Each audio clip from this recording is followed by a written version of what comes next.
ஸ்ரீ குருப்யோ நமः. சர்வம்னி காண்போர் அனைவருக்கும் வணக்கம்.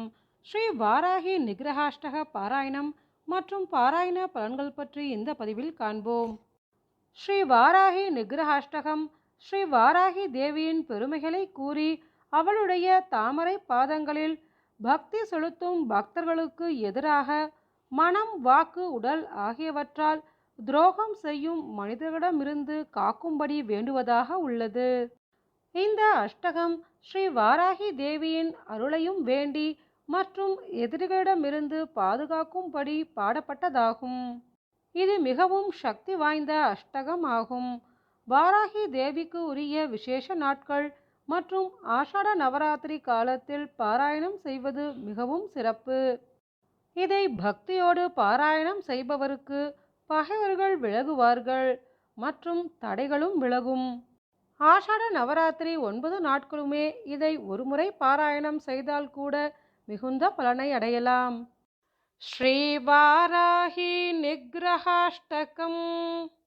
தேவி क्रोडमुखी त्वदङ्घ्री कमलद्वन्द्वानुरक्तात्मने मह्यं दृह्यति यो महेशि मनसा कायेन वाचा नरः तस्याशु त्वदयोघ्रनिष्ठुरहलाघाद प्रभूतव्यथा पर्यस्यन्मनसो भवन्तु वपुषः प्राणाप्रयाणोन्मुखाः।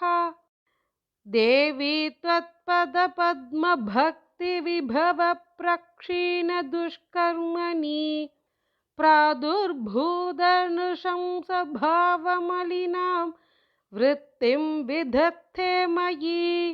यो देहि भुवने तदीयहृदयान् निर्गत्वरैर्लोहितैः सद्यः पूरयसे कराब्जचषकं वाञ्छाः फलैर्मामपि। चण्डो तुण्डविदीर्णदंष्ट्रहृदयप्रोद्भिन्नरक्तच्छडा हालापानमदाट्टहासनिनदा टोपप्रतापोत्कटं मातर्मत्परिपन्थिनामपहृतैः प्राणैस्त्वदङ्घ्रिद्वयं ध्यानोद्दामरवैर्भवोदयवशात् सन्दर्पयामि क्षणात्।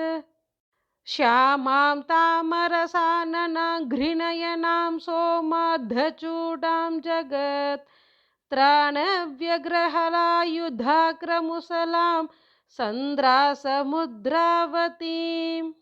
ये त्वां रक्तकपालिनीं हरवरारोहे वराहाननां भावैः सन्ददथे कथं क्षणमपि प्राणन्ति तेषां द्विषः।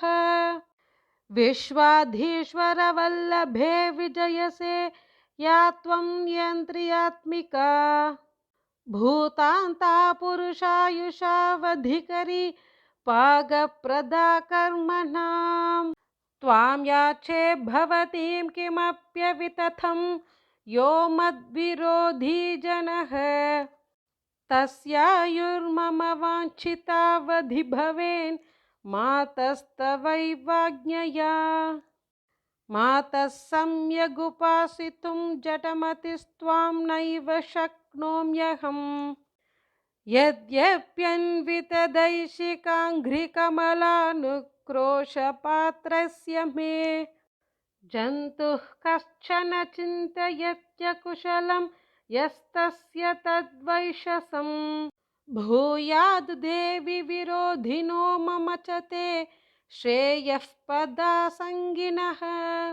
वाराही व्यथमानमानसगलत् सौख्यं तदाशाबलिं सीदन्तं यमपाकृताद्यवसितं प्राप्ताखिलोत्पादितं।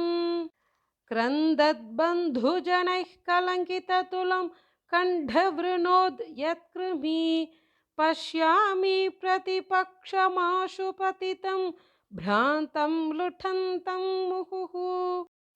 वाराही त्वमशेषदन्दुषु पुनः प्राणात्मिका स्पन्दसे शक्तिव्याप्तचराचरा खलु यतस्त्वामेतदभ्यर्थये त्वत्पादाम्बुजसङ्गिनो मम सकृत्पापं चिकीर्षन्ति ये तेषामा कुरु शङ्कर प्रियतमे देहान्तरावस्थितिम् इति श्रीवाराही निग्रहाष्टकं सम्पूर्णम्।